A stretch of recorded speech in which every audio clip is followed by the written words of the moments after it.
அதை தொடரப் போகிறேன். நீதிமொழிகள் 31 அதிகாரம் 10 வசனத்திலிருந்து 31வது வசனம் வரை போதிப்பேன் என்று சொன்னேன்.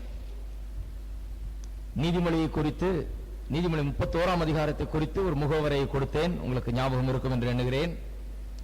30 அதிகாரங்கள் தாவீது தன்னுடைய குமாரனாகிய சாலமோனுக்கு கொடுத்த போதனைகள்.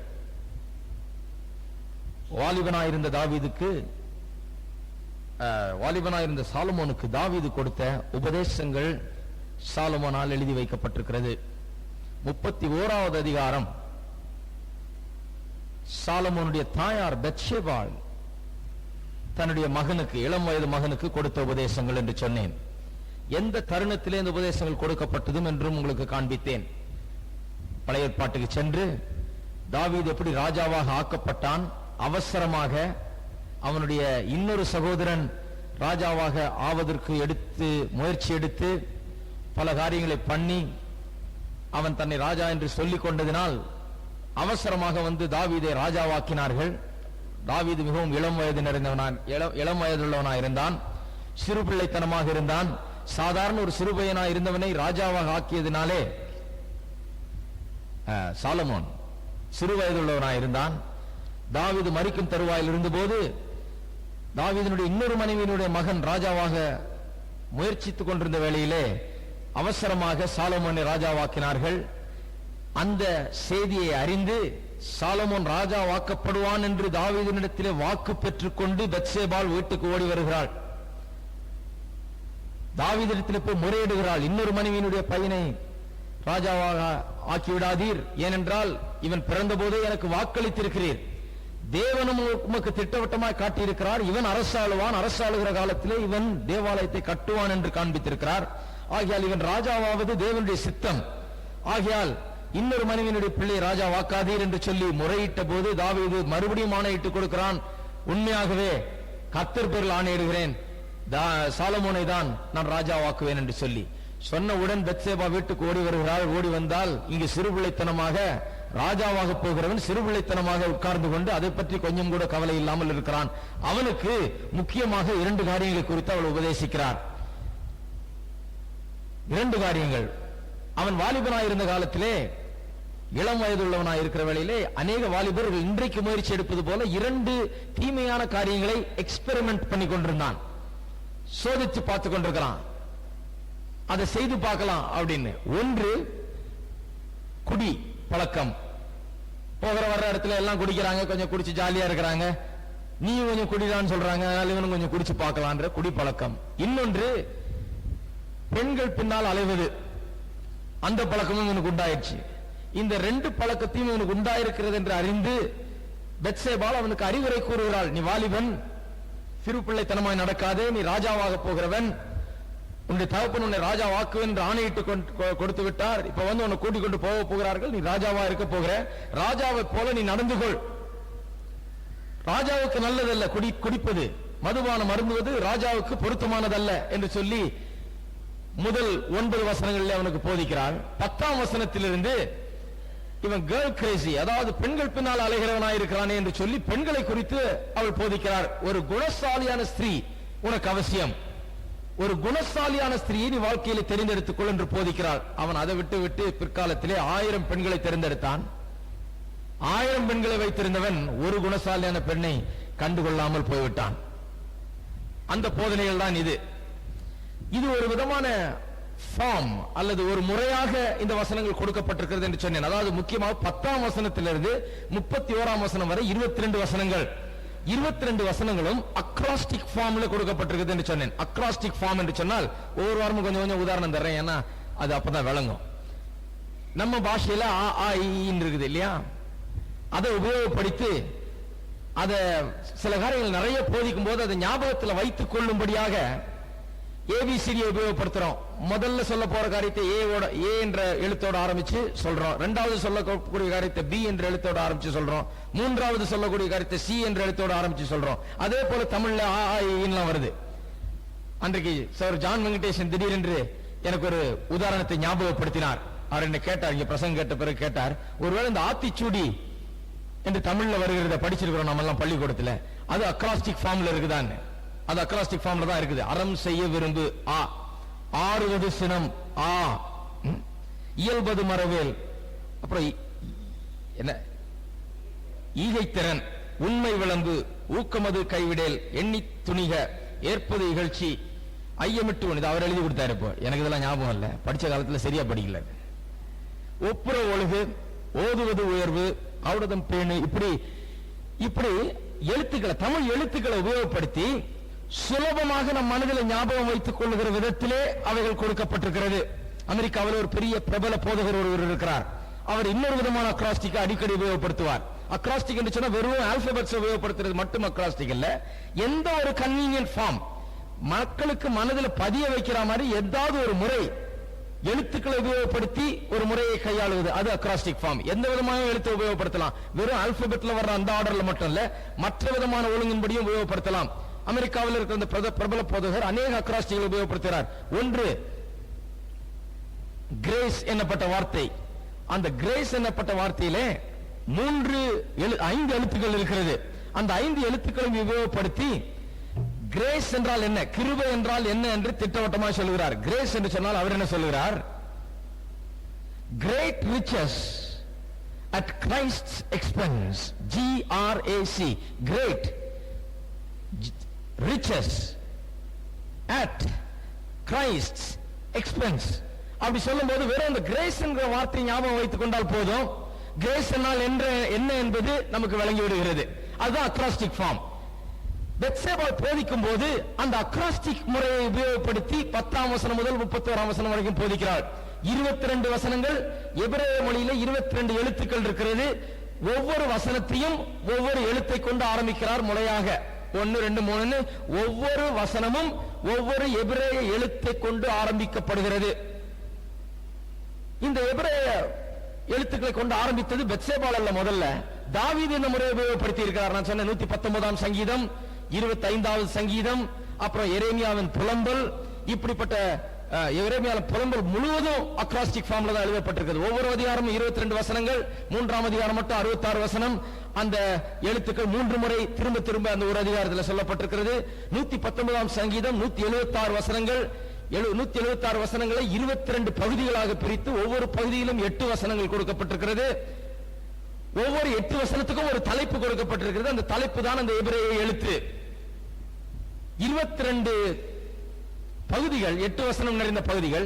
அதுக்கு தலைப்பு 119ஆம் சங்கீதத்தை திருப்பி பார்த்தீர்கள் என்றால் அதற்கு தலைப்பு எபிரேய எழுத்துக்கள் கொடுக்கப்பட்டிருக்கிறது.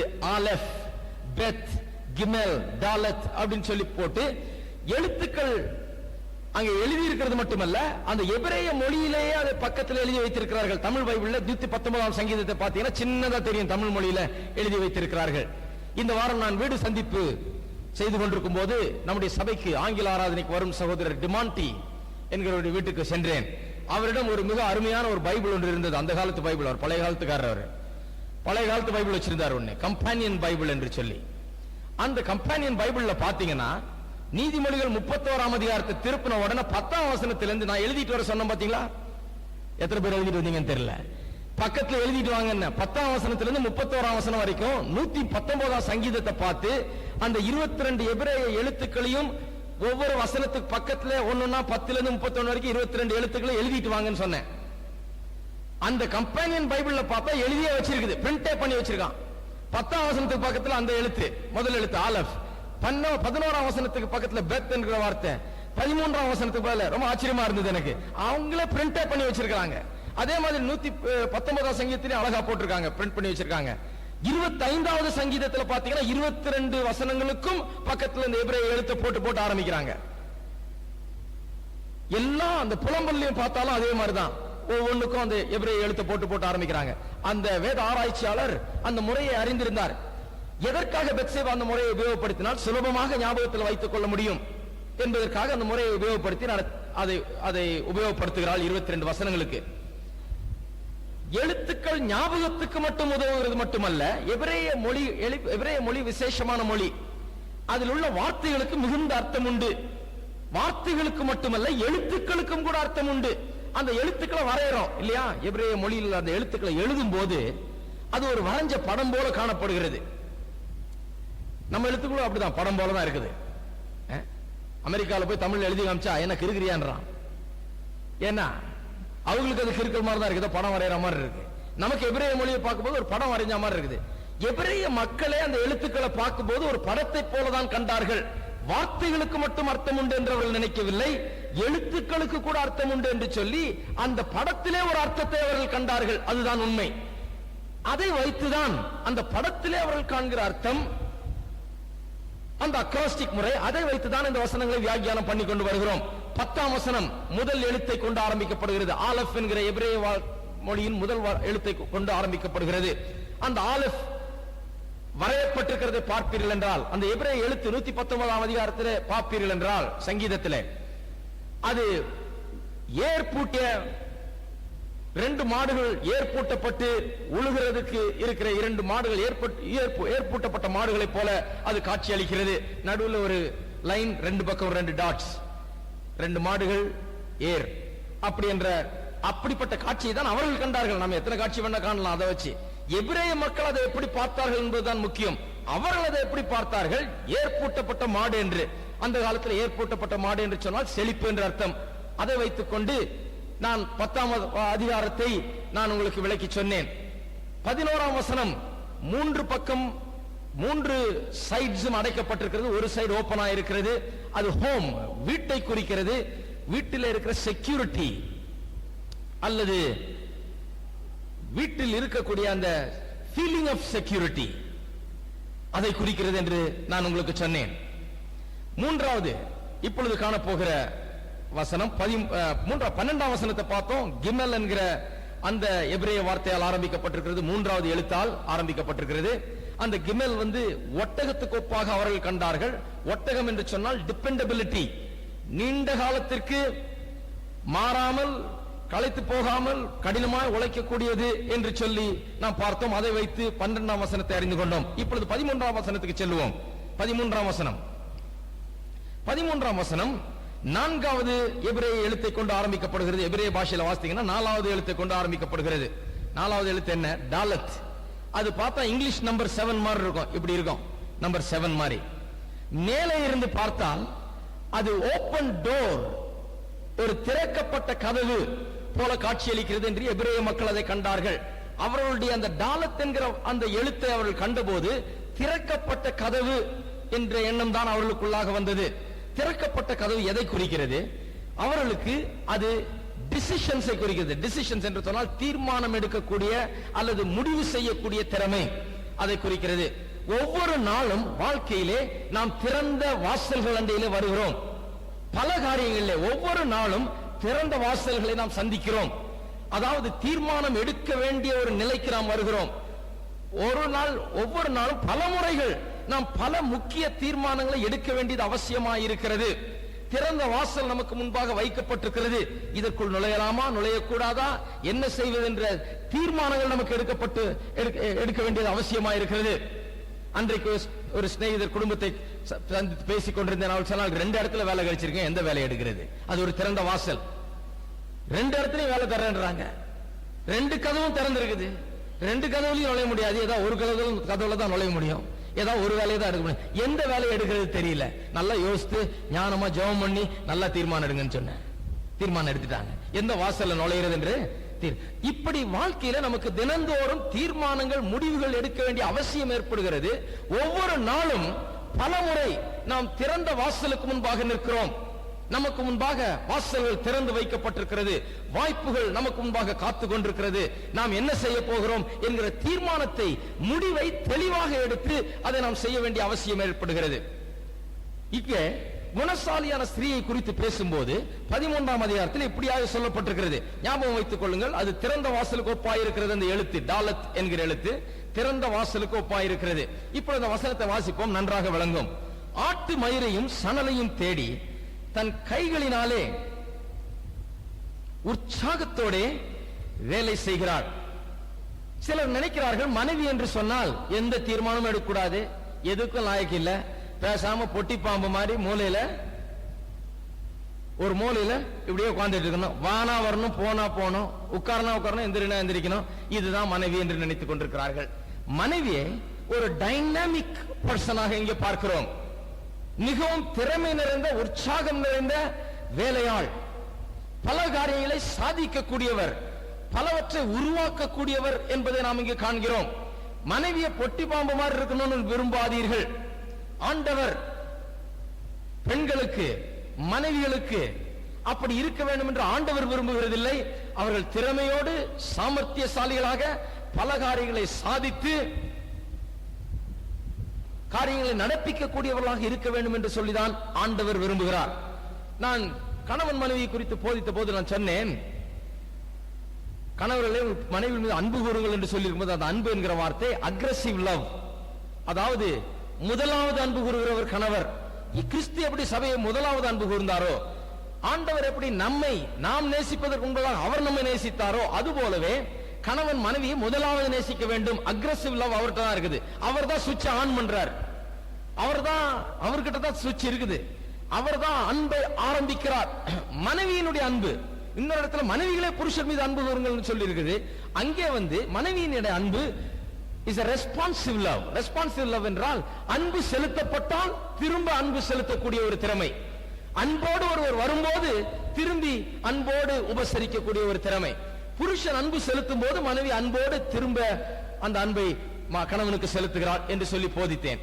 ஆகையால் நினைத்துக் கொள்ளக்கூடாது கணவன் மட்டும்தான் அக்ரெசிவா இருக்க முடியும், மனைவி அக்ரெசிவா இருக்க கூடாதுன்னு சொல்லி.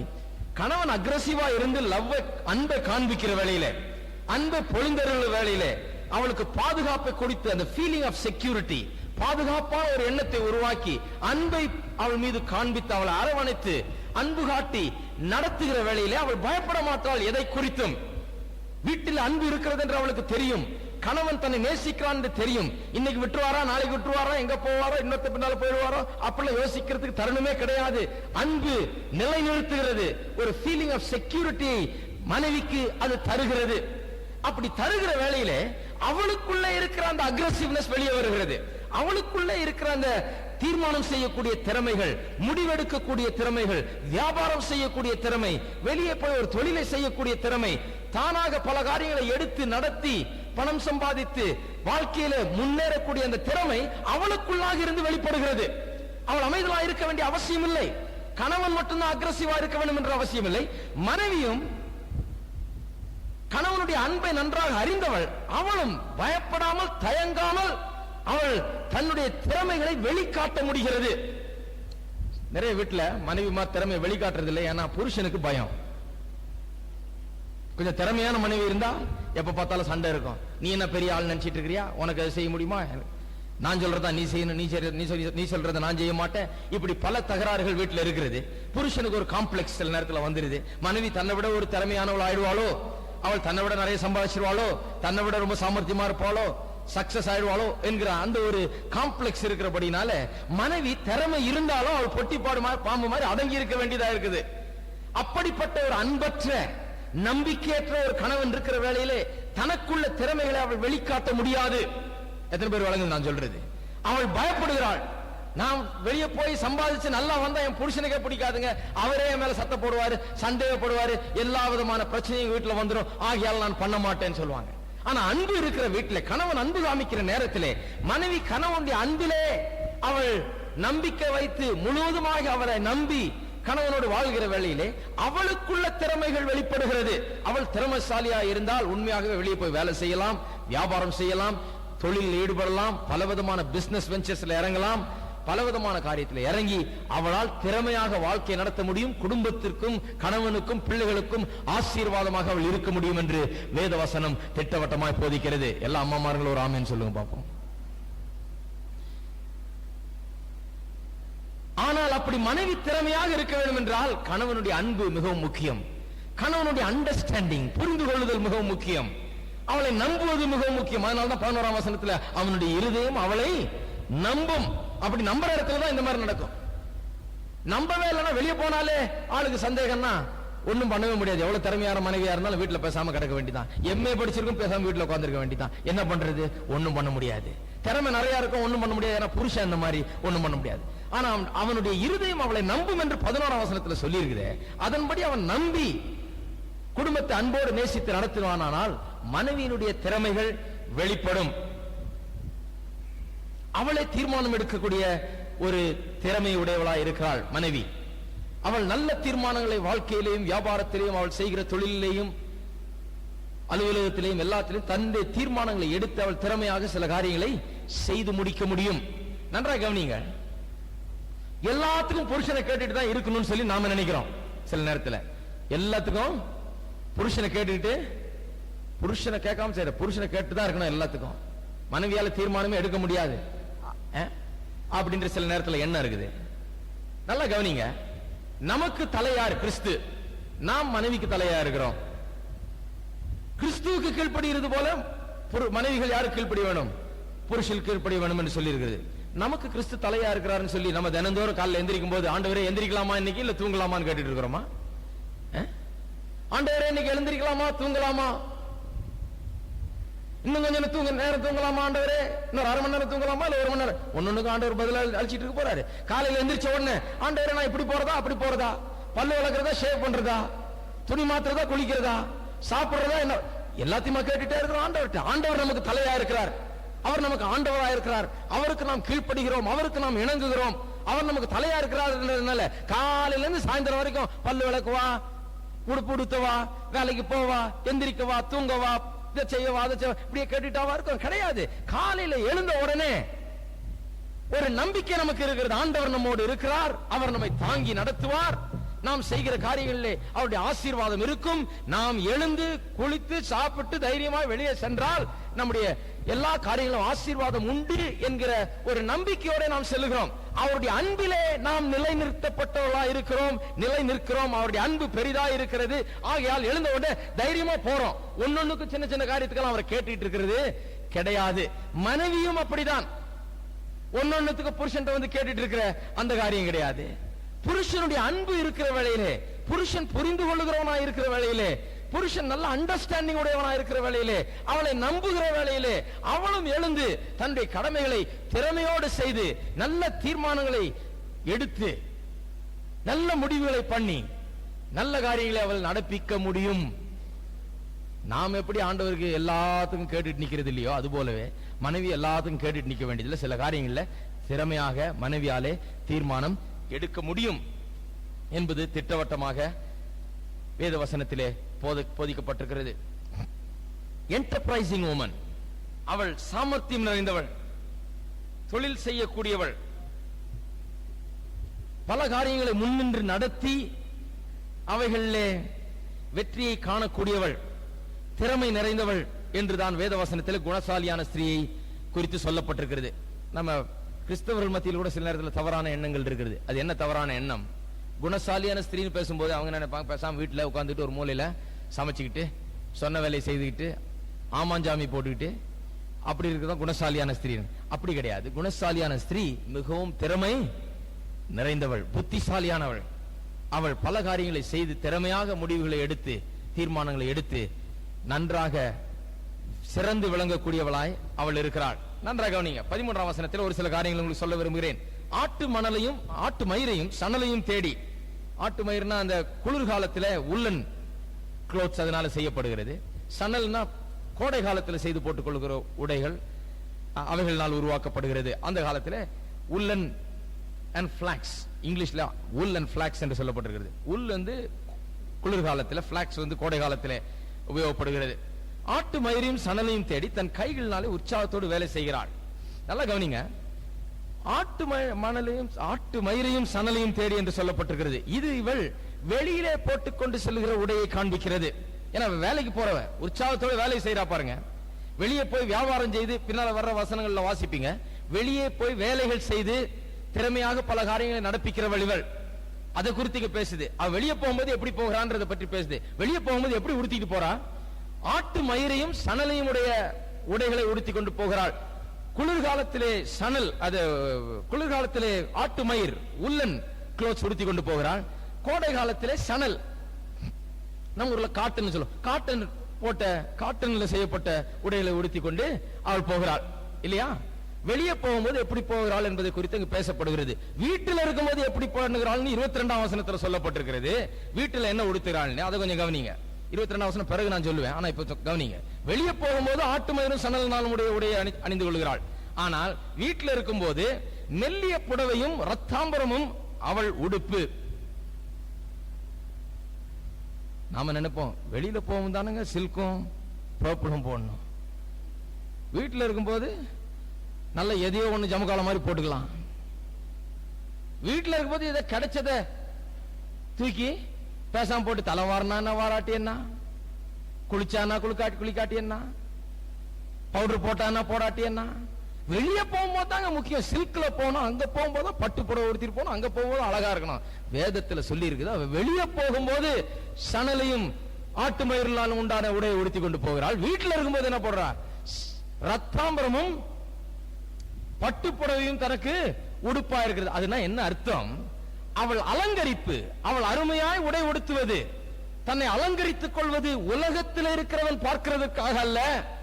வெளியே போகும்போது நல்லா தான் உடுத்திட்டு போறா, டீசென்டா உடுத்திட்டு போறா, சுத்தமா போறா, அழகா உடுத்திட்டு தான் போறா. ஆனால் அதை விட அழகாக வீட்டிலே உடுத்துகிறாள் தன்னுடைய கணவனுக்காக. தன்னுடைய கணவன் தான் அவளுக்கு முக்கியம். வெளியே போகிறது போது ரொம்ப கண்ணியத்தோட ரொம்ப ரொம்ப அழகாக உடுத்திட்டு போறான். ஆனா வீட்டில் இருக்கும்போது அதை விட அழகாக பட்டு புடவையும் ரத்தாம்பரம், அதுக்கு எல்லாம் போய் நேரம் பட்டு புடவை தான் வீட்டில் கட்டிட்டு இருக்கணும்னு அர்த்தம் கிடையாது. என்ன அர்த்தம் என்று சொன்னால் அவள் வேற யாரையும் கவர்ந்து இழுக்க முயற்சிக்கிறவள் அல்ல. அவளுடைய கவர்ச்சி மற்றவர்களுக்கு அல்ல. அவளுடைய கவர்ச்சி தன்னுடைய கணவனுக்காக மட்டும்தான். அவள் அழகாக இருப்பது தன்னுடைய கணவனுக்காக, அவள் அழகாக உடுத்துவது தன்னுடைய கணவனுக்காக, அவள் விலையேறப்பெற்ற அருமையான உடைகளை உடுத்திக் கொள்வது தன்னுடைய கணவனுக்காக. 1 பேதுரு 3ஆம் அதிகாரத்தில் விலையுயர்ந்த வஸ்திரங்களை உடுத்தக்கூடாதுன்றது மாதிரி சிலர் சொல்லிடுவாங்க. அதை வாசிட்டு 1 தீமோத்தேயு 2ஆம் அதிகாரத்தையும் வாசிட்டு அப்படி சொல்லிடுவாங்க. முழு வேதத்தையும் நம்ம வாசிக்க வேண்டியதா இருக்குது. வேதத்தில் அப்படி சொல்லவே இல்லை. விலையுயர்ந்த வஸ்திரம் உடுத்துவதில் தப்பே கிடையாது. அவங்க வசதிக்கு ஏற்ற மாதிரி அவங்கவுங்க உடுத்திக்கிறாங்க. பட்டு புடவை உடுத்திக்கூடியவங்க பட்டு புடவை உடுத்திக்கிறாங்க, மற்ற புடவை உடுத்திக் கொள்ளக்கூடியவங்க அதன்படி உடுத்திக் கொள்கிறார். அதை பற்றி வேதத்தில் அப்படி சொல்லவில்லை. அங்க சொல்லப்பட்டிருக்கிறது என்ன? அழிந்து போகிற அலங்காரம், அழியாத அலங்காரம் என்று 2 அலங்காரங்கள் இருக்கிறது. 2த்துல எது முக்கியம்? அழியாத அலங்காரம் முக்கியம். வெறும் பட்டு புடவையும் நல்ல அழகான நகைகளும் போட்டுக்கொண்டு தன்னை ஆடம்பரப்படுத்தி கொண்டு உள்ள ஒரு அமைதியிலும் சாந்தமும் உள்ள ஆவி என்கிற அந்த நல்ல குணம் இல்லை என்றால் அது சரியல்ல என்றுதான் அங்க போதிக்கப்பட்டிருக்கிறது. அங்கே உடுப்பு உடுத்தக்கூடாது என்று சொல்லியோ அல்லது விலையுயர்ந்த வஸ்திரத்தை உடுத்தக்கூடாது என்று சொல்லியோ சொல்லவில்லை. 2த்தையும் ஒப்பிட்டு பார்த்து எது முக்கியம் அதை முக்கியமாக உள்ள வாழ்க்கையில வைத்துக் கொள்ளுங்கள் என்றுதான் சொல்லப்பட்டிருக்கிறது. ஏனென்றால் மற்ற இடங்களில் வேதத்திலே விலையுயர்ந்த வஸ்திரத்தை பற்றி போதிக்கிறது, இங்க பட்டு புடவை குறித்து போதிக்கிறது. நல்லா அண்டர்லைன் பண்ணி வச்சுங்க அம்மா மாதிரி. ஏன்னா யாராவது சொல்லுவாங்க இந்த மாதிரி, ஹலோ பட்டு புடவை போடக்கூடாதுன்னா, பட்டு புடவையும் ரத்தாம்பரமும் அவள் உடுப்பு. வெளியில இருக்கிறவர்களுக்கு அவள் அப்படி உடுத்துவது கிடையாது. வெளியில போகும்போது வேலைக்கு ஏற்றால் போர் உடுத்தி கொண்டு போகிறாள். வீட்டிலே வரும்போது தன்னுடைய கணவனுக்கு என்று மிகவும் அழகாக உடுத்துகிறவளா இருக்கிறாள். இது ரொம்ப முக்கியம் பாருங்க. சில அம்மாமார் ஒரே பெண்கள் அநேக நேரத்தில் சொல்லுவது, என் புருஷன் பாருங்க எப்ப பார்த்தாலும் மற்ற பெண்களை தான் பாக்குறாரு, ரோட்ல போற எல்லா அழகான பெண்களையும் பார்த்துடுறாருங்க, விட மாட்டேன்றாரு, இந்த மாதிரி அவர் புத்தி இருக்குது அப்படின்றாரு. சில நேரங்களில் ஏன் அப்படி பாக்குறாருன்னா, அழகா உடுத்தி அவரு பாக்குறது இல்ல. வீட்டுல எதையாவது ஜமக்காலத்தை எடுத்து போத்திக்கிட்டு வெறும் மூக்கும் கண்ணு மட்டும் தெரிற மாதிரி இருக்கிறாங்க. வீட்டுல அழகான ஒன்றை வீட்டுல பார்க்க முடியல. பாவம் அவருக்கு பார்க்க முடியலையேன்னு ஏக்கத்தோட வெளியே போறாரு. வெளியே போற வர்றதெல்லாம் பாக்குறாரு. ஏதாவது அழகா உடுத்திட்டு போனா அதையும் பாத்துறாரு. அப்படி புத்தி அந்த மாதிரி பிறண்டு போயிடுது பாருங்க. வீட்டுல சில நினைச்சுக்கிறாங்க, கணவன் தானே, கணவனுக்கு எப்படி உடுத்தினா என்ன, அவர் தினந்தோறும் பாக்குறவரு, முகத்தை கழுவுனா என்ன, கண்ணுல அழுக்கு இருந்தா என்ன, வாய் நாத்தடிச்சா என்ன, வீடு தானேயா. வீட்டுல என் வீட்டுல நான் எப்படி வேணா இருப்பேன், இருக்கலாங்க. இருந்தாலும் கூட கணவன் வீட்டுக்கு வரும்போது நல்லா உடுத்தி நல்ல வாசனை திரவியங்களை போட்டு அருமையாய் காட்சி அளித்தா அது எவ்வளவு அழகா இருக்கும் பார்க்கிறதுக்கு. கணவனுக்கு நாளெல்லாம் வேலை செய்துட்டு கஷ்டத்தோட வருகிற கணவனுக்கு நல்ல வாசனையோட அழகான உடுப்போட நல்ல முடிச்சு எல்லாம் பண்ணி கரெக்டா பண்ணி போய் நின்னா அதுவே ஒரு குளிர்ச்சியா இருக்கும். அப்படிப்பட்ட குடும்பத்திலே கணவன் வெளியே போறதெல்லாம் வர்றதெல்லாம் பார்க்க வேண்டிய அவசியம் கிடையாது. வீட்டிலே அழகான மனைவி இருக்கும்போது வெளியே அவன் போய் தேட வேண்டும். அதைத்தான் 11வது வசனத்திலே திட்டவட்டமாய் சொல்லி இருக்கிறது. அவன் சம்பத் சொல்லி இருக்கிறது. அவன் பொருள் குறையாதுன்னு இல்ல, சம்பத்து குறையாதுன்னா என்ன, அவனுக்கு எந்த குறையும் ஏற்படாது. முக்கியமா அங்க என்ன சொல்லப்பட்டு ஏதோ குறித்து சொல்லப்பட்டிருக்கிறது என்றால் அவனுடைய சீரப்பிரகாரமான தேவைகளில் குறைவு ஏற்படாது. அதை பூர்த்தி செய்வதற்காக அவன் இன்னொரு பெண்ணை நாடி செல்ல வேண்டிய அவசியம் இல்லை. அந்த விதத்திலே அவனுக்கு சம்பத்து குறையாது என்று சொல்லிதான் 11ஆம் வசனத்தில் சொல்லப்பட்டிருக்கிறது. கணவனுக்கு சரீரப்பிரகாரமான தேவைகளிலே ஒரு குறையும் அந்த மனைவி வைப்பதில்லை. அப்படி நடந்து கொள்கிறாள். அவனுக்கு பிரியமாக உடை உடுத்தி, அவனுக்கு பிரியமாக அழகாக இருந்து, அவனை திருப்திப்படுத்தி, எல்லா விதத்திலும் சரீர தேவைகளை சந்தித்து அப்படி நடந்து கொள்ளுகிறபடினால் அவன் வெளியே சென்று வேறொருவரை நாட வேண்டிய அவசியம் கிடையாது. அவன் சம்பத்து குறையாது. இங்கே குறைஞ்சதுன்னா அப்புறம் வேற எங்கேயாவது போய் தான் திருப்திப்படுத்த வேண்டிய அவசியம் சிலருக்கு ஏற்படுத்துகிறது. அவர்கள் கட்டுப்படுத்த முடிகிறது இல்லை, வெளியே போய் வேற ஏதாவது நாடிக்கொண்டு போகிறார்கள்.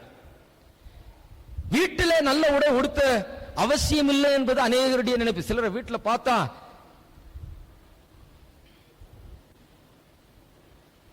சரியாவே ஒண்ணும் பண்ண மாட்டாங்க, பார்க்கிறதுக்கு அவ்வளவு அகோரமா இருக்கும். வெளியே போகும்போது அவ்வளவு தாம் தூமல் ட்ரெஸ் பண்ணிட்டு அடிப்போம். அதுதான் தப்பு. வெளியில இருக்கிறவர்கள் ஏன் பார்க்க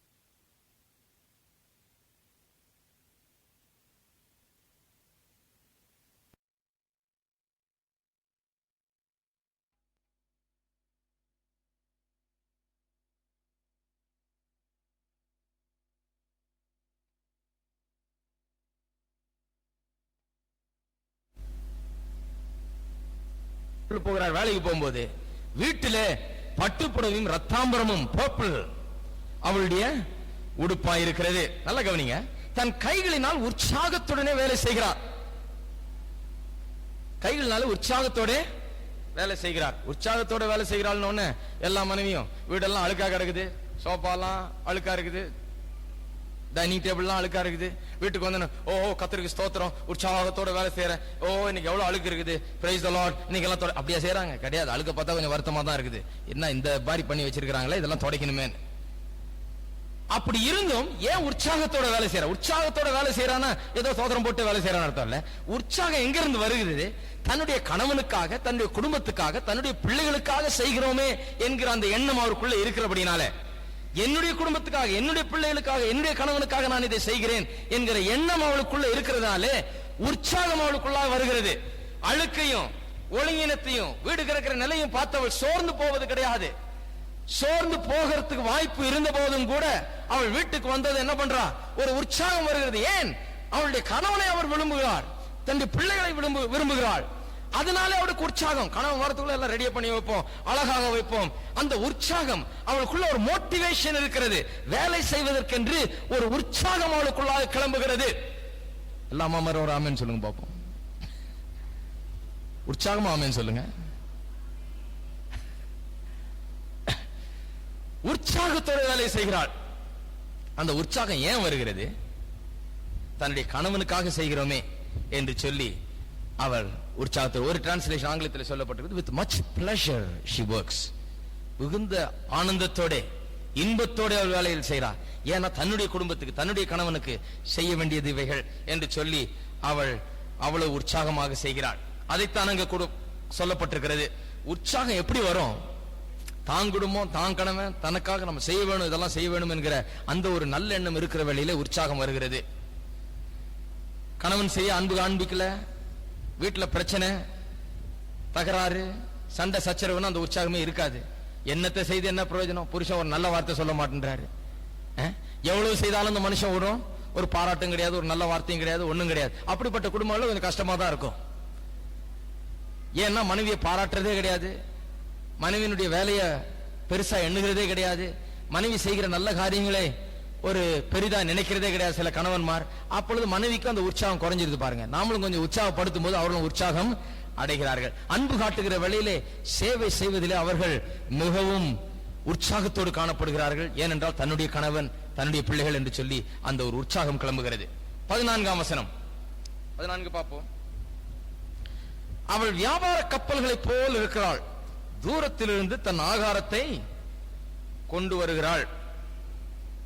தூரத்திலிருந்து தன்னுடைய ஆகாரத்தை கொண்டு வருகிறாள். 119ஆம் சங்கீதத்திலே எடுத்து 5வது எழுத்தை பார்த்தீர்கள் என்றால் HE ஹே என்று போட்டிருக்கும். அது ஹே என்று வாசிக்கணும், ஹீ இல்ல, ஹே ஹே என்று போட்டிருக்கும். அது எப்படி இருக்கும் என்றால் 3 பக்கங்களும் லைன் போடப்பட்டிருக்கிறது. எப்படி போட்டிருக்கு, இடது பக்கம் இருக்கிற லைனும் மேல இருக்கிற லைனும் இணையாதபடி நடுவில் ஒரு சின்ன கேப் கொடுக்கப்பட்டிருக்கிறது. அது வேணா கவனிங்க. இடது பக்கம் இருக்கிற அந்த நெடுக போடப்பட்டிருக்கிற அந்த லைனுக்கும் மேலே இப்படி போடப்பட்டிருக்கிற லைனுக்கும் நடுவே ஒரு கேப் உண்டு பண்ணப்பட்டிருக்கிறது.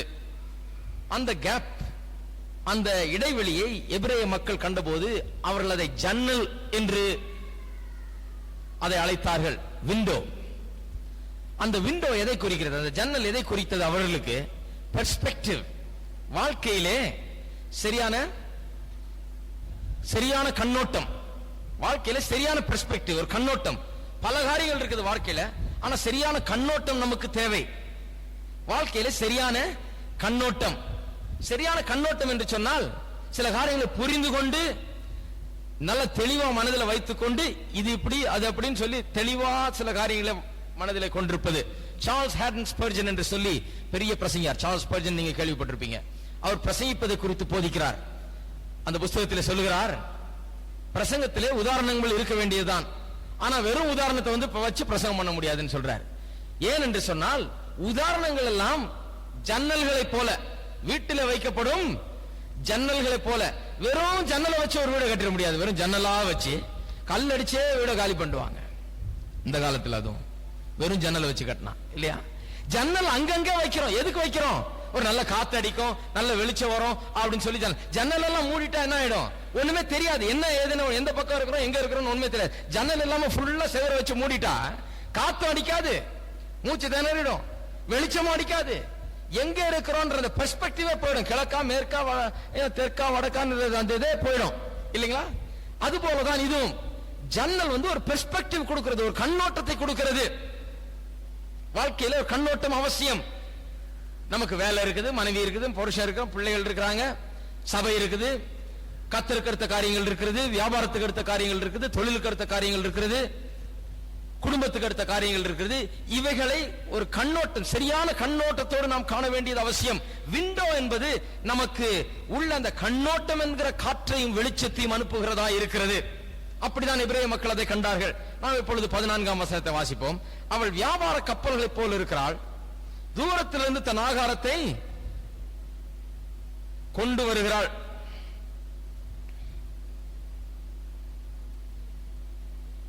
தூரத்திலிருந்து தன் ஆகாரத்தை கொண்டு வருகிறாள். இன்றைக்கு அநேக நேரத்தில் பாருங்க, பெண் வேலை செய்யலாமா செய்யக்கூடாதா, இது ஒரு பெரிய பிரச்சனை. இது ஒரு பெரிய ஒரு ஆவிக்குரிய பிரச்சனையாவே ஆக்கிடுவாங்க சிலர். வேலை செய்யற மனைவினா சரியா இருக்காது, சரியா வராது அப்படின்ற சில கண்ணோட்டம் சிலருக்கு. வேலை செஞ்சா குடும்பம் சரியாவே இருக்க முடியாதுன்ற கண்ணோட்டம் சிலருக்கு. வேலை செய்யற மனைவி தான் வேணும், பார்க்கும்போது கரெக்டா வேலை செய்யற மனைவியா பார்ப்பாங்க, அப்படி கண்ணோட்டம் அவங்களுக்கு. இப்படி பலவிதமான கண்ணோட்டங்கள் இருக்கிறது. வேலை செய்யலாமா செய்யக்கூடாதா? இங்க அநேகர் இருக்கலாம், ஒருவேளை படித்தவர்களா இருக்கலாம், கல்யாணம் பண்ணி குழந்தைகள்லாம் பிறந்ததுனால வேலை செய்யாமல் இருக்கலாம். மறுபடியும் வேலைக்கு போகணும்னு நினைக்கும் போது குடும்பம் முக்கியமா, வேலை முக்கியமா, பிள்ளை முக்கியமா, வேலை முக்கியமா, கணவன் முக்கியமா, வேலை முக்கியமா, இப்படி பலவிதமான எண்ணங்கள் நமக்குள்ளாக எழலாம். அதற்கு தான் கண்ணோட்டம் அவசியம். எது முக்கியம் என்பதை ஆராய்ந்து பார்த்து, குடும்பத்தோரோடு ஆலோசித்து, கணவரோடு ஆலோசித்து, பிள்ளைகள் வளர்ந்திருந்தால் பிள்ளைகளோடு ஆலோசித்து வேலை செய்வதில் தப்பே கிடையாது. ஒரு பெண் வேலைக்கு சென்று வெளியே சென்று வேலை செய்வதிலே தவறே கிடையாது. வேத வசனம் அப்படி செய்யக்கூடாது என்று எங்கேயும் போதித்து வைக்கவில்லை. ஆனால் சரியான கண்ணோட்டத்தை உடையவர்களாக இருக்க வேண்டும். சில நேரத்தில் பாருங்க, பணம் தேவைன்னு சொல்லிட்டு குடும்பம் நாசமா போனாலும் சரி, பிள்ளையை எக்கேடு கட்டாலும் சரி, என்ன பண்ணாலும் சரி, எனக்கு பணம் தேவைங்க, போய் கண்டிப்பா வேலை செய்து 2 பேரும் போய் வேலையை செய்ய போறோம். அது தவறான கண்ணோட்டம். சில நேரத்தில் என்ன ஆகுது, குழந்தைகளுக்கு வேண்டிய காரியங்களை நாம் சரியாக செய்து வைத்து விட்டு, அவர்கள் சரியாக கவனிக்கப்படுகிறார்களா என்று பார்த்து விட்டு, அது சரியாக இருந்தால் போய் வேலை செய்வது அவசியம்தான். கண்டிப்பாக அது அவசியம்தான். பணம் பிள்ளைகளை விட முக்கியம் கிடையாது. நம்முடைய பணம் நம்முடைய குடும்பத்தை விட காட்டிலும் மேலானது கிடையாது.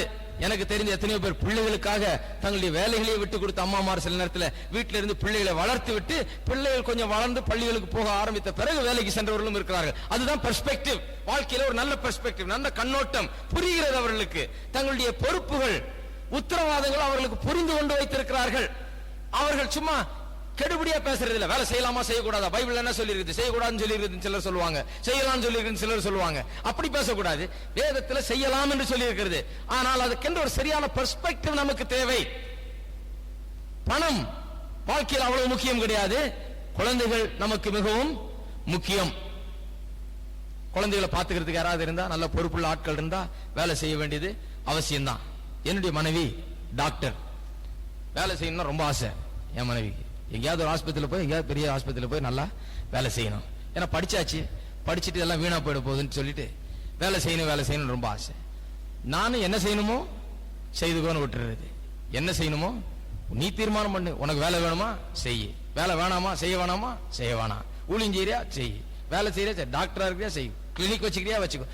என்ன உனக்கு பிரியமோ அதை செய்யணும். அதை செய்யறதுக்கு நான் உதவுகிறேன். அதுதான் என்னுடைய நோக்கம் வாழ்க்கையில. வேலை செய்து கொண்டே இருந்தது. திடீர்னு எங்க வீட்டுல வேலை செய்த ஒரு பொண்ணு ஓடி போயிடுச்சு. என்ன செய்யறது? குழந்தைய பாக்குறதுக்கு ஆள் இல்ல. 1 வயசு குழந்தை, பாக்குறதுக்கு ஆள் இல்ல. திடீர்னு போய் எங்கேயும் பிடிச்சிட்டு வர முடியாது. வேலையில இருந்து நின்னாச்சு. நின்னப்போ ரொம்ப வருத்தம் தான். ஐயோ, வேலையில இருந்து நின்று நல்ல வேலை, நல்ல ஆஸ்பத்திரியில நல்ல வேலை செய்துட்டு இருந்தா, அங்கேயே இருந்து அப்படியே பண்ணிட்டு இருந்தா நல்லா வந்திருக்கலாமே.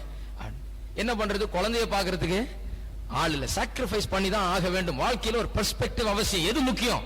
குழந்தை தான் முக்கியம். வேலை அவ்வளவு முக்கியம் கிடையாது. வேலை அப்புறம் பார்த்துக்கலாம். எப்படியா கர்த்தர் அதை செய்வார், பிற்காலத்தில் கிடைக்கும், பரவாயில்ல, வேலையை விட்டுட்டு நம்ம சில இந்த காரியங்களை பார்ப்போம் என்று சொல்லி அப்படி செய்திருக்கிறோம். அதே மாதிரி பல குடும்பங்களை நான் பார்த்திருக்கிறேன். பெர்ஸ்பெக்டிவோடு நாம் இருக்க வேண்டும். ஒரு கண்ணோட்டத்தோட காரியங்களை புரிந்து கொள்ள வேண்டும்.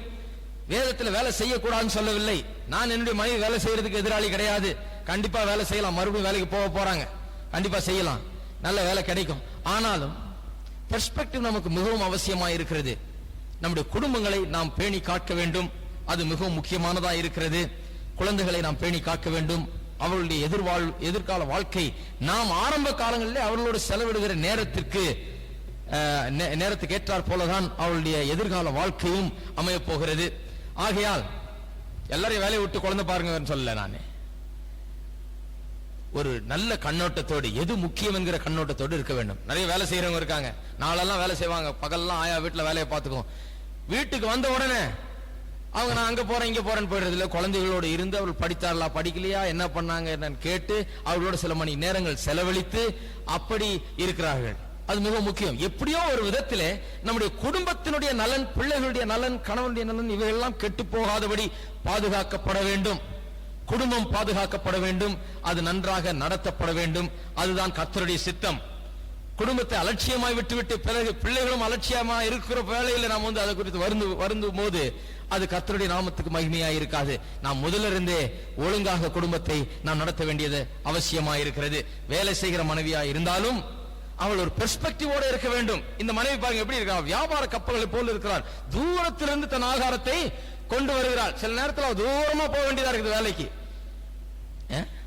எங்கெங்கயோ போய் வேலை செய்து, தொழில் செய்து, வியாபாரங்கள் செய்து, பல விதமான காரியங்கள் செய்து சம்பாதிக்க வேண்டிய அவசியமா இருக்கிறது. அப்படி இருந்தாலும் அவள் அந்த கண்ணோட்டத்தை இழக்காதவளாய் தன்னுடைய குடும்பத்திற்காக அவற்றை செய்கிறாள். தன்னுடைய குடும்ப நலனுக்காக செய்கிறாள். குடும்ப நலன்னா வெறும் பணம் மட்டும் இல்ல. குடும்ப நலன், குடும்ப நலனா ஆள் இருந்து கவனிக்கிறதும் முக்கியமான, அதை விட முக்கியமான ஒரு பகுதி குடும்ப நலன். வெறும் பணத்தை கொண்டு வந்து விட்டுற முடியாது. என்ன பண்ண வேண்டும்? அங்கு இருந்து ஆள் கவனிக்க வேண்டியது அவசியம். தூரத்திலிருந்து தன் ஆகாரத்தை கொண்டு வருகிறாள். ஒரு எழுத்தாளர் இப்படியாக எழுதுகிறார். அமெரிக்காவில் இருக்கிற ஒரு போதகர் இப்படியாக எழுதுகிறார் இதை குறித்து. தூரத்திலிருந்து ஆகாரத்தை கொண்டு வருகிறாள் என்றால் தன்னுடைய குடும்பத்திற்கு வேண்டிய ஆகாரத்தையோ மற்றதையோ வாங்க செல்லும் போது தூரத்தை அவள் ஒரு பெருசாக நினைப்பதில்லை. எவ்வளவு தூரமாக இருந்தாலும் சிறந்த பொருள், சிறந்த விலைக்கு சிறந்த பொருள் கிடைக்குமானால் தன்னுடைய குடும்பம் தான் சிறந்த குடும்பம், அதுக்காக சிறந்த பொருள் சிறந்த விலையில் நான் வாங்கிட்டு வருவேன்னு சொல்லி நேரத்தை செலவழித்து குடும்பத்துக்காக முயற்சிகளை எடுத்து குடும்பத்துடைய மேன்மைக்காக அவள் நேரத்தை செலவழித்து பல காரியங்களை செய்கிறாள். அவள் போய் வேலை செய்கிறாள், தூரத்தில் போய் வேலை செய்கிறாள். அவள் மிகவும் என்டர்பிரைசிங், சாமர்த்தியசாலியா இருக்கிறாள். தூரத்திலிருந்து தன் ஆகாரத்தை கொண்டு வருகிறாள். அப்படிப்பட்ட ஒரு பெர்ஸ்பெக்டிவ் நமக்கு இருக்க வேண்டும். பணம் அவசியம்தான், சம்பாதிக்க வேண்டியது அவசியம்தான். வாழ்க்கையில 2 பேரும் வேலை செய்தா நல்ல முன்னுக்கு சீக்கிரம் வரலாம், அதுவும் நல்லதுதான். ஆனாலும் வாழ்க்கையில ஒரு நல்ல கண்ணோட்டம், நல்ல பெர்ஸ்பெக்டிவ் இருப்பது அவசியம். பெர்ஸ்பெக்டிவை இழந்து விடக்கூடாது. பணமோ மற்ற காரியங்களோ நம்முடைய வாழ்க்கையின் கண்ணோட்டத்தை மறைத்து விடக்கூடாது. நம்முடைய கண்ணோட்டத்தை அது இருளடைய செய்யக்கூடாது. அதில் நாம் ஜாக்கிரதையாக இருக்க வேண்டும். அதைத்தான் வேதவசனம் சொல்லுகிறது. பெர்ஸ்பெக்டிவ் உடையவளாய் இருக்கிறாள் அவள். பெர்ஸ்பெக்டிவ் உடையவளாய் இருக்கிறார். 15வது வசனம், இருட்டோட எழுந்து தன் வீட்டாருக்கு ஆகாரம் கொடுத்து தன் வேலைக்காரிகளுக்கு படி அழைக்கிறாள். 119ஆம் சங்கீதத்திலே 6வது எழுத்து எபிரேய எழுத்தை பார்த்தீர்கள் என்றால் வாவ், VAU என்கிற எழுத்து போடப்பட்டிருக்கும். அதான் எபிரேய எழுத்து, 6வது எழுத்து.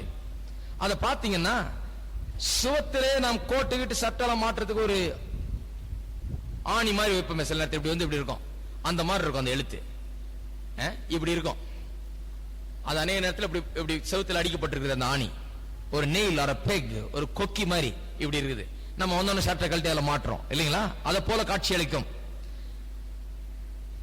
எபிரேய மக்கள் அதை குறித்து என்ன நினைக்கிறார்கள் என்று சொன்னால், இந்த மனைவி இப்படிப்பட்ட குணசாலியான ஒரு ஸ்திரீ வீட்டில் இருப்பாள் என்றால், வீட்டில் எல்லாமே எவ்ரிதிங் ஹேங்ஸ் ஆன் ஹர், எல்லாம் அவளை பொறுத்துதான் எல்லாம் இருக்கிறது என்று அவர்கள் எண்ணுகிறார்கள்.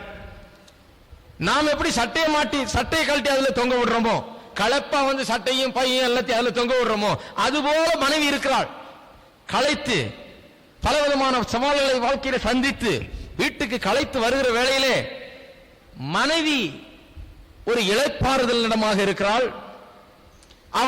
அவளை சுற்றிதான் எல்லாம் குடும்பத்தில் நடந்து கொண்டிருக்கிறது. கணவன் எவ்வளவு பிஸியா இருந்தாலும் எப்பேற்பட்ட வேலையில சென்று காலையில போய் ராத்திரி வரவரா இருக்கலாம். சில நேரத்தில் நாட்கணக்கில் வெளியூர்களில் பயணம் சென்று வேலை செய்கிற சேல்ஸ்மேனாகவும் மற்ற விதமான வேலைகளில் தொழில் சம்பந்தமாக பயணம் அதிகமாக அவருக்கு இருக்கலாம். அவர் எவ்வளவு தூரம் போனாலும் எத்தனை நாள் வரலனாலும் காலையில இருந்து சாயந்தரம் வரைக்கும் ஆள் வீட்டுல இல்லைனாலும் வீட்டுல நடக்கிற காரியங்கள் எல்லாம் அவளை பொறுத்து அவள் மேல தொங்குது. எல்லா பொறுப்புகளும் அவள் மீது தொங்க விடப்பட்டிருக்கிறது என்பதை அது குறிக்கிறது என்று சொல்லுகிறார்கள். அவளை சுற்றி தான் எல்லாம் நடக்குது. வீட்டுல எல்லாவற்றையும் அவள் பார்த்துக் கொள்கிறாள். இருட்டோட எழுந்து தன் வீட்டாருக்கு ஆகாரம் கொடுத்து, the supply of the house depends upon her. வீட்டில் ஆகாரம் இருக்குதா இல்லையா, என்ன ஆகாரம், எத்தனை மணிக்கு அது செய்யப்பட வேண்டும், எப்படி செய்யப்பட வேண்டும், எல்லாத்தையும் பொறுப்பெடுத்து செய்கிறவள் அவள். ஆள் இருந்தாலும் இல்லாட்டியும் அது கரெக்டா நடக்கும். புருஷன் வெளியூர் போயிருந்தாலும் உள்ள இருந்தாலும் அவளால் அதை செய்ய முடியும். தன் வீட்டாருக்கு இருட்டோட எழுந்து ஆகாரம் கொடுத்து தன் வேலைக்காரிகளுக்கு படி அளக்கிறாள். வேலைக்காரெல்லாம் இருக்குது இந்த அம்மாவுக்கு, குணசாலியான ஸ்திரீக்கு. ஆனா வேலைக்காரிகள் எல்லாம் வச்சு எப்படி நடத்த வேண்டும் என்று அவளுக்கு நன்றாக தெரிகிறது. வேலைக்காரிகளுக்கு உத்தரவாதம் கொடுப்பதையும் பொறுப்புகளை கொடுப்பதையும் வேலை வாங்குவதையும் எப்படி காரியங்களை நடப்பிப்பது என்பதிலே மிகவும் சாமர்த்தியசாலியா இருக்கிறார். வெளியே போய் வேலை செய்யற என்னென்ன வேலை பண்றா பாருங்க குணசாலியான ஸ்திரீ. ஆட்டு மயிரையும் சணலையும் தேடி போகிறாள், உற்சாகத்தோட வேலை செய்கிறாள். வியாபார கப்பல்ல போல தூரத்திலிருந்து ஆகாரங்களை கொண்டு வருகிறாள். இருட்டோட எழுந்து வீட்டுல வேலை ஆச்சா, சாப்பாடு ஆச்சா, அதை ஆச்சா எல்லாம் பார்க்கிறாள். தன் வேலைக்காரிக்கு படி இவ்வளவும் செய்துட்டு வெளியில போய் தானும் தொழில செய்து தானும் வேலையில செய்து இவெல்லாம் சேர்ந்து குடும்பத்தையும் அவள் விடுவது கிடையாது, அலட்சியம் பண்ணுவது கிடையாது. குடும்பத்திலேயும் எல்லாம் சரியா நடக்கிறதா என்று அவளை சுற்றி தான் எல்லாம் இருக்கிறது, அவள் மேலதான் எல்லா பொறுப்புகளும் தொங்க விடப்பட்டிருக்கிறது என்ற அர்த்தத்திலே இங்கே சொல்லப்பட்டிருக்கிறது. எல்லாவற்றையும் அருமையாக கவனித்துக் கொள்கிறார். வீட்டினுடைய நலனை அவள் அருமையாக நன்றாக கவனிக்கிறவளாய் இருக்கிறாள். Everything hangs on her. எல்லாவற்றையும் பொறுப்பெடுத்து செய்யக்கூடியவளாய் இருக்கிறாள். அவள்தான் குணசாலியான ஸ்திரீ. நிறைய பேர் நினைச்சிட்டு இருக்காங்க குணசாலியான ஸ்திரீனா ஒண்ணுமே பேச மாட்டா, பேசாம ஒரு மூலையில் நின்றுட்டு இருப்பா. யாராவது வீட்டுக்கு வந்தா உடனே உள்ள ஓடிடுவா, வேலைக்கு போக மாட்டா, வெறும் சமையல் மட்டும்தான் செய்வா. அப்படி கிடையாது. சிலர் அப்படி வேலைக்கு போகாம வீட்டில் இருக்கிறவர்களா இருக்கலாம், சிலர் வேலைக்கு போறவர்களா இருக்கலாம். குணசாலியான ஸ்திரீ என்று அப்படி கிடையாது. குணசாலியான ஸ்திரீ என்று சொன்னால் பல விதத்தில் அவருக்கு சாமர்த்தியம் இருக்கிறது. ஒருவேளை அவள் வேலை செய்கிறவளா இருக்கலாம், வெளியே கொண்டு போய் தன்னுடைய சாமர்த்தியத்தை காண்பிக்கிறாள், வீட்டிலேயும் சாமர்த்தியத்தை காண்பிக்கிறாள். ஒருவேளை அவள் வேலை செய்யாமல் வீட்டில் இருக்கிறவளா இருக்கலாம், வீட்டில் இருந்தாலும் அவள் வீட்டிலேயும் தன்னுடைய சாமர்த்தியத்தை காண்பிக்கிறவளா இருக்கிறாள். எல்லாவற்றையும் பொறுப்பாக எடுத்து நன்றாக செய்து சிறப்பாக எல்லாவற்றையும் நடப்பிக்கிறவளாய் அவள் இருக்கிறாள். எல்லாரும் ராமன் சொல்லப்பாங்க. வேலை செய்தா வேலையில திறமையை காண்பிக்கிறார், வீட்டிலையும் திறமையை காண்பிக்கிறார். வீட்டில் இருக்கிறவர்களா இருந்தால் வீட்டிலே தன்னுடைய அபார திறமைகளை காண்பித்து குடும்ப நலனுக்காக உழைத்து குடும்பத்தை அவள் உயர்த்துகிறவளாய் இருக்கிறாள். குடும்பத்துக்கு ஆசீர்வாதத்தை கொண்டு வருகிறவளாய் அவள் இருக்கிறாள். இப்ப முடிக்கிறேன். 10ஆம் வசனத்திலிருந்து மறுபடியும் வாசிப்போம். ஒவ்வொரு முறை வாசித்த உடனே அந்த வசனம் எதை குறித்து சொல்லுகிறது என்பதை நீங்கள் சொல்ல வேண்டும். இத்தனை தடவை நான் சொல்லியிருக்கிறேன். 10ஆம் வசனம், குணசாலியான ஸ்திரியை கண்டுபிடிப்பவன் யார்? அவளுடைய விலை முத்துக்களை பார்க்கலும் உயர்ந்தது. 10ஆம் வசனத்துடைய மைய கருத்து என்ன? செழிப்பு. 11ஆம் வசனம், அவள் புருஷனுடைய இருதயம் அவளை நம்பும், அவன் சம்பத்து குறையாது. 2ஆம் வசனத்துடைய மைய கருத்து என்ன? பாதுகாப்பு. வீடு குடும்பத்தின் பாதுகாப்பு, குடும்பம் குடும்பத்தின் பாதுகாப்பு. 3வது வசனம், அவள் உயிரோடு இருக்கிற நாளெல்லாம் அவனுக்கு தீமையல்ல நன்மையே செய்கிறாள். 4வது என்ன? அந்த வசனம் என்ன? டிபெண்டபிலிட்டி. அதாவது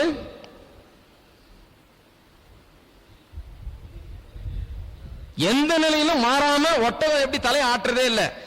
பாலைவனத்தில் போனாலும் காட்டுல போனாலும் ஊருக்குள்ள போனாலும் எங்க போனாலும் தலை மட்டும் ஸ்டெடியா இருக்கும், உடம்பெல்லாம் ஆடும், தலை மட்டும் ஆடவே ஆடாது. மனைவி அப்பேற்பட்டவள்.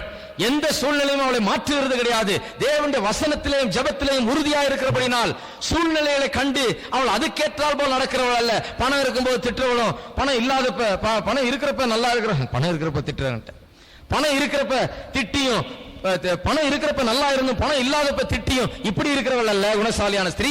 எப்போதும் அவள் ஜெபித்து தேவனுடைய வார்த்தையில் அவள் உறுதியாய் நிற்கிறபடினால் அவள் அசைக்கப்படாதவளா இருக்கிறாள். வீட்டில் பணம் இருந்தாலும் சரி, நிறைய இருந்தாலும் சரி, குறைவா இருந்தாலும் சரி, என்னவா இருந்தாலும் நல்ல ஒரு ஆட்டிடியூட், நல்ல ஒரு மனப்பான்மை உடையவளாய் ஸ்டெடியா போகிறவள் தான் அந்த மனைவி. இந்த மனைவி ஸ்டெடியா இல்லைன்னா பெரிய புயல் அடிக்கிற மாதிரி தான் இருக்கும். வீட்டில் கொஞ்சம் காசு கம்மியாச்சுன்னா தொலைஞ்சுது. 1ஆம் தேதியானா ரொம்ப சந்தோஷமா இருக்கும், 15ஆம் தேதிக்கு மேல நரகம் தான். இல்ல ஏதாவது நல்ல காரியங்கள் நடந்தா நல்ல சந்தோஷமா இருப்பாங்க, கொஞ்சம் காரியங்கள் மோசமா இருந்தா எல்லாரையும் பிடிச்ச எல்லாரும் மேலேயும் தன்னுடைய எரிச்சலை காமிச்சுக்கிட்டு இருப்பாங்க. அப்படி இருந்தா வீடு நரகத்தை போல மாறி விடுகிறது. அவள் எப்படி இருக்கிறாள்? மாறாதவளாக ஒட்டகத்தை போல டிபெண்டபிள், எப்போதும் ஒரு மாதிரியே இருக்கிறாள் இல்லையா? ஆட்டுமயிரையும் சணலையும் தேடி 13ஆம் வசனம், தன் கைகளால் உற்சாகத்தோடு வேலை செய்கிறார். இதை எது குறிக்கிறது? ஓபன் டோர் டிசிஷன்ஸ், தீர்மானம் செய்யக்கூடிய திறமை, திறமைசாலி அவர். தீர்மானங்களை முடிவுகளை எடுக்கக்கூடியவள், வீட்டுக்கென்று குடும்பத்துக்கென்று திறமையான முடிவுகளை எடுக்கக்கூடியவளாய் அவள் இருக்கிறாள். Enterprising woman. இருட்டோடு எழுந்து தன் வீட்டாருக்கு ஆகாரம் கொடுத்து தன் வேலைக்காரிகளுக்கு படி அளக்கிறாள். எல்லாம் அவள் பேர்ல தான் தொங்குது. எல்லா பொறுப்புகளும், வீட்டின் பொறுப்புகள் அனைத்தும் அவள் பேரில் தொங்குகிறது. அவள் எல்லாவற்றையும் நன்றாக கவனிக்கிறவளா இருக்கிறாள், திறமைசாலியா இருக்கிறாள் இல்லையா? இவ்வளவு வசனம் கவனிச்சிருக்கோம். 16ஆம் வசனத்திலிருந்து அடுத்த வாரம் நாம் போதிக்க போகிறோம். மற்றவர்களுக்கு சொல்லுங்கள், மற்றவர்களை அழைத்து வாருங்கள். இது மிகவும் முக்கியமான போதனை என்று நான் கருதுகிறேன். இந்த காலங்களிலே குடும்பத்தை குறித்து போதிப்பது மிகவும் அவசியம். எத்தனை பேர் நினைக்கிறீங்க குடும்பத்தை குறித்து போதிப்பது அவசியம்? சிலர் பாருங்க, இயற்கையாகவே நல்ல குடும்பம் அவங்களுக்கு அமைஞ்சிருச்சு, நல்ல அன்பானவர்கள், நல்ல ஒழுக்கமான வாழ்க்கையை வாழ்கிறார்கள். சிலர் கர்த்தருக்குள்ள பல வருஷமா இருக்கிறாங்க, ஒரு நல்ல முதிர்ச்சி பெற்றவர்களா இருக்காங்க, குடும்பம் எல்லாம் நல்லா இருக்குது. அவர்களுக்கு சில நேரத்தில் இது அவசியம் தானா என்று தோணலாம். ஆனா இன்றைக்கு நம்முடைய நாட்டின் நிலைமை, கிறிஸ்தவ மக்களின் நிலைமையும் கூட குடும்பங்கள் நிலைமை மோசமா இருக்கு. சில நேரத்தில் பலவிதமான தவறான எதிர்பார்ப்புகள் இருக்கிறது, தவறான முறையிலே நடந்து கொள்கிற குடும்பங்கள் இருக்கிறது. ஆகையால் நாம் குடும்பமாக கர்த்தருக்கு மகிமை செலுத்துகிறவர்களாக வாழ வேண்டியது முக்கியம். நாம் அப்படி வாழும்போது நம்முடைய குடும்பங்களில் ஆசீர்வாதம் வருகிறது, குடும்பம் ஆசீர்வதிக்கப்படுகிறது, நம்முடைய உறவுகளிலே அன்பு பெறுகிறது, கணவன் மனைவியின் மத்தியிலே அன்பு பெறுகிறது, குடும்பம் வாழக்கூடிய ஒரு நல்ல பரலோகத்தை போல இருக்கிறது. அது வெறும் பிரச்சனை நிறைந்த ஒரு இடம் அல்ல. அது என்ன? பரலோகத்தை போல, ஏதேன் தோட்டத்தை போல இருக்க வேண்டும். அநேக வருஷங்களுக்கு முன்னால ஒரு பாட்டியம்மா சொன்னாங்க, திருமணம் என்று சொன்னால் கல்யாணம் என்று சொன்னால் அர்த்தம் என்னன்னு சொல்றாங்க. கலி என்றால் துன்பம், யானம் என்று சொன்னால் துன்பத்தை தரித்துக் கொள்ளுதல். ஆனம்னா தரித்துக் கொள்ளுதல், கலினா துன்பம். ஆக கல்யாணம் என்றால் துன்பத்தை தரித்துக் கொள்ளுதல். நான் இது ரொம்ப வருஷமா நம்பிட்டேன். இதனாலே கல்யாணம்னால நமக்கே பயம். ஏன்னா கல்யாணம்னா இப்படி ஒரு அர்த்தம் இருக்குது. கல்யாணம்னா துன்பத்தை தரித்துக் கொள்ள, துன்பத்தை அவன் தரித்துக் கொள்ள விரும்புறான் உலகத்துல. நமக்கு என்னத்துக்கு இந்த துன்பம், இருக்கிற துன்பம் போதாதா அப்படின்னு நான் பல ஆண்டுகள் எண்ணினது உண்டு. ஆனால் நல்ல ஆவிக்குரிய சகோதரி, எத்தனையோ வருஷமா ஆவிக்குரிய வாழ்க்கையில் இருந்தவங்க, அவங்க ரொம்ப வேதத்துல ரொம்ப நல்ல அறிவு நிறைந்தவர்கள் தான். ஆனா அவங்க குடும்ப வாழ்க்கை சரியா அமையல. புருஷனோட ஒரு சமாதான சந்தோஷம் கிடையாது. புருஷனும் மனைவி எப்பவுமே பிரிஞ்சுதான் வாழ்ந்தவங்க. அவங்களுக்குள்ள பல மனக்கசப்புகள், வெறுப்பான அனுபவங்கள், கசப்பான அனுபவங்கள் இருந்து வந்தது பல ஆண்டுகளாக.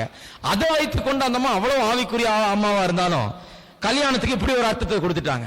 நான் இதை வேதத்துல உள்ள அர்த்தம் நினைச்சிட்டு இருக்கிறேன். கல்யாணம் துன்பத்தை தரித்துக் கொள்ளுதுன்னு நான் நினைச்சிட்டு இருக்கிறேன். அப்புறம் வேதத்தை படிக்கும் போது எனக்கு ஞாபகம் வந்தது, எனக்கு அறிவு வந்தது.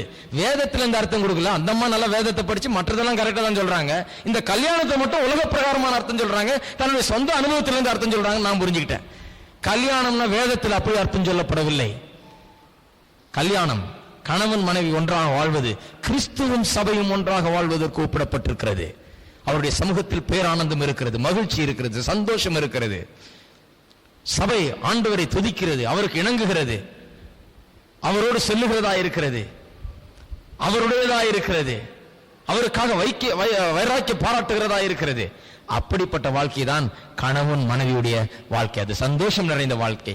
சபையும் கிறிஸ்துவும் எப்படி இருக்கிறார்களோ அப்படியே தான் கணவனும் மனைவியும் இருக்கிறார்கள். நாம் எல்லாரும் எழுந்து நிற்போம், தலைவணங்கி ஜெபிப்போம். ஹல்லேலூயா. எத்தனை பேர் இன்றைக்கு வந்ததில் சந்தோஷப்படுகிறீர்கள்?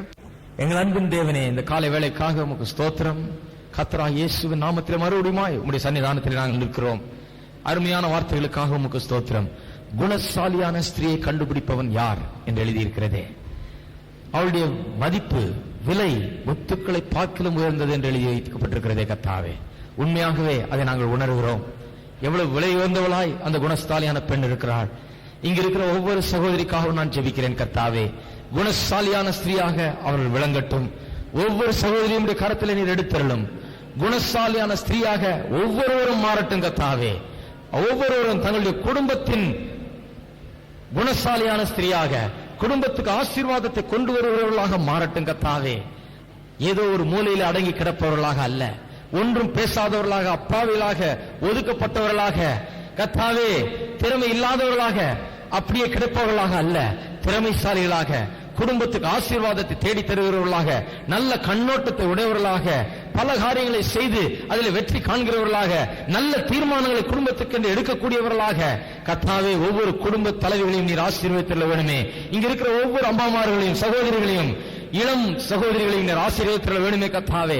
சிறந்த விளங்குகிறவர்களாக ஒவ்வொரு வைத்துள்ள கர்த்தாவே. ஒருவருடைய வாழ்க்கையாவது வீண் போகக்கூடாது கர்த்தாவே. தங்களுடைய திறமைகளை முழுமையாக அவர்கள் வெளிக்கொண்டு வந்து நீர் அவர்களுக்குள்ளாக வைத்திருக்கிற தாளந்துகள், திறமைகளை வெளிக்கொண்டு வரட்டும். அவர்கள் படித்த படிப்பு, மற்ற வளர்த்துக் கொண்ட திறமைகள் அனைத்தும் குடும்ப வாழ்க்கை என்ற பெயரிலே அடக்கி போடப்படாமல், அது மூடப்படாமல், கணவனுடைய அன்பு இல்லாததனால், கணவனுடைய ஆதரவு இல்லாதனால் அவைகள் ஒன்றுமில்லாமல் போகாமல் இருக்காதபடி அவைகள் ஒளிவிட்டு பிரகாசிக்கட்டு கர்த்தாவே. அன்பு பெருக பெருக குடும்பத்திலே அந்த ஃபீலிங் ஆஃப் செக்யூரிட்டி வரும்போது கர்த்தாவே இவருடைய திறமை, இவருடைய ஆற்றல்கள் வெளிப்படட்டும் கர்த்தாவே. குடும்ப நலனுக்காக வெளிப்படட்டும், தேவனுடைய மகிமைக்காக இந்த பெண்களுடைய ஆற்றல்கள் வெளிப்படட்டும் கர்த்தாவே. சிறந்து விளங்குகிறவர்களாக, திறமைசாலிகளாக, காரியங்களை சாதிக்கிறவர்களாக, நல்ல தீர்மானங்கள், ஜெயத்தையும் செழிப்பையும் ஆசீர்வாதத்தையும் வாழ்க்கையில மறுமலர்ச்சியும் கொண்டு வருகிற பெரிய தீர்மானங்களை செய்யக்கூடியவர்களாக அவர்களை வைத்திருக்க வேண்டுமே கர்த்தாவே. சகோதரமார்களுக்காக ஜெபிக்கிறேன். அன்பு பெருகட்டும் கர்த்தாவே. உம்மை போல நேசிக்கிறவர்களாய் ஒவ்வொருவரையும் நீர் வைத்திருக்க வேண்டுமே. குடும்பங்களை ஆசீர்வதித்தருளும். பிரச்சனைகளுக்குள்ளாக, போராட்டங்களுக்குள்ளாக சென்று கொண்டிருக்கிற குடும்பங்களுக்காக ஜெபிக்கிறேன். இயேசுவின் நாமத்திலே ஒவ்வொரு குடும்பத்தையும் நீர் கர்த்தாவே மீட்டெடுத்துள்ள வேண்டுமே கர்த்தாவே. சந்தோஷத்தையும் சமாதானத்தையும் குடும்பங்களுக்குள்ளே அனுப்பும். அங்கிருக்கிற குழப்பங்களை நீக்கியருள் கர்த்தாவே. எல்லா பிசாசுடைய குழப்பங்களையும் இயேசுவின் நாமத்திலே அகற்றுகிறோம். குடும்பங்களை அழிக்க நினைக்கிற பிசாசே, இயேசுவின் நாமத்திலே உன் பேரில் அதிகாரம் செலுத்துகிறேன். உனக்கு அதிகாரம் கிடையாது. குடும்பங்களில் சந்தோஷம் நிலவட்டும், திருப்தி சமாதானம் நிலவட்டும். குடும்பம் குடும்பமாய் இவர்களை ஆசீர்வதித்தருளும். உமக்கென்று வம்ச வம்சமாய் கர்த்தாவே வளர்க்கப்படுகிறவர்களாக, உடைய நாமத்தை மகிமைப்படுத்துகிறவர்களாக குடும்பமாய் உள்ள வைத்தருளும். ஒவ்வொருவரையும் பேர்பெற ஆசீர்வதித்தருளும். மற்ற வியாதிகளோடு, தேவைகளோடு, பாரங்களோடு, கவலைகளோடு வந்தவர்களுக்காக ஜெபிக்கிறேன். இயேசுவின் நாமத்திலே பாரங்களையும் கவலைகளையும் வியாதிகளையும் போக்கியவர்களுக்கு கர்த்தாவே நிம்மதியும் சந்தோஷத்தையும் சுகத்தையும் பலத்தையும் ஆரோக்கியத்தையும் நிறைவாய் அளித்தருளும். ஆசீர்வதித்து காத்துக்கொண்டு வழி நடத்தும். உமக்கே கனம் மகிமை துதி செலுத்துகிறோம். இயேசுவின் நாமத்திலே கேட்டுக்கொள்கிறோம் பிதாவே, ஆமென். நம்முடைய கர்த்தராகிய இயேசு கிறிஸ்துவின் கிருபையும் பிதாவாகிய தேவனுடைய அன்பும் பரிசுத்த ஆவியானவருடைய ஐக்கியமும் நம் அனைவரோடும் இன்றைக்கும் என்றைக்கும் இருப்பதாக. ஆமென். ஹல்லேலூயா. இந்த ஆராதனை குறித்து மற்றவர்களுக்கு சொல்லுங்கள், மற்றவர்களையும் அழைத்து வாருங்கள். இப்ப 2 ஆராதனை ஆக்கிட்டோம். காலையில தமிழ், பிறகு ஆங்கிலம் என்று ஆக்கிவிட்டோம் இல்லையா? தமிழ்னு தனியா ஆரம்பிச்சப்போ கொஞ்சமா தான் ஆரம்பிச்சோம், சின்ன அளவுல தான் ஆரம்பிச்சோம். இப்ப நாம் வளர்ந்து கொண்டே வருகிறோம். இன்னும் கூடிய சீக்கிரத்தில் நிறைஞ்சிரும் நினைக்கிறேன். இந்த ஹாலே நிறைய எத்தனை பேர் நம்புறீங்க? தமிழ் ஆராதனை இந்த ஹாலே நிறைய கூடிய அளவுக்கு ஆட்கள் வருவார்கள். தமிழ் ஆராதனைக்கு மட்டும் அவ்வளவு வரும் என்று நான் விசுவாசிக்கிறேன். ஆங்கில ஆராதனையும் அப்படியே. நாம் போய் மற்றவர்களுக்கு சொல்ல வேண்டும், மற்றவர்களை கர்த்தரிடத்தில் நடத்த வேண்டும், அவர்களுக்காக ஜெபிக்க வேண்டும், தொடர்ந்து ஊழியம் செய்ய வேண்டும். ஆங்காங்கே வேலை செய்கிற இடங்களில் பக்கத்திலே எல்லாருக்காகவும் ஜெபித்து ஊழியம் செய்து ஆத்மாக்களை ஆதாயப்படுத்த வேண்டும், கொண்டு வர வேண்டும். அநேக நன்றாக செய்கிறீர்கள், தொடர்ந்து செய்யுங்கள், ஆத்மாக்களை சம்பாதியுங்கள், கர்த்தர் உங்களை ஆசீர்வதிப்பார். இங்கே கற்றுக்கொண்ட சத்தியங்களை போட்டு மனசை நிரப்பிக்காதீங்க. இதை கொண்டு போய் வெளியே போதியுங்கள், சொல்லிக் கொடுங்கள், மற்றவர்களோடு பேசுங்கள், கர்த்தர் உங்களை ஆசீர்வதிப்பார். நாம் இந்த பாட்டை பாடுவோம், பிறகு நாம் கலைந்து செல்வோம். ஜி சேனைகளின் கர்த்தரவர் நாமத்தால் எழும்பி முன் செல்வேன், வீணர் தம்மை வென்றெழுந்தார். தம் நாமத்தால் கர்த்தரவர் என்றுரைப்பேன், என்னுடையவர் நான் என்று நம்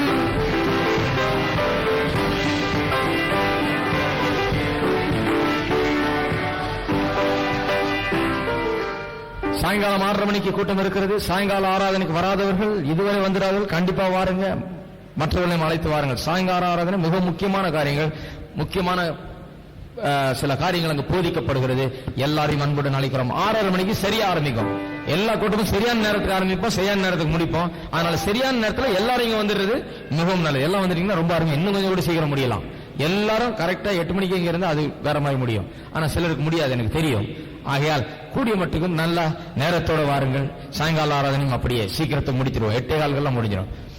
நாம் இந்த பாடலை பாடும்போது நீங்கள் கலந்து செல்லலாம். 2 பேரையாவது சந்தித்து அவர்களோட கைகுலுக்கி பிறகு கலந்து செல்லுங்கள். சேனைகளின் கர்த்தரவர் நாமத்தால் எழும்பி முன் செல்வேன், வீணர் தம்மை வென்றெழுந்தார். தம் நாமத்தால் கர்த்தரவர் என்றுரைப்பேன், என்னுடையவர் நான் என்று மஞ்சிடேன். நான் எழும்பி முன் செல்லுவேன், அவர் நாமத்தால்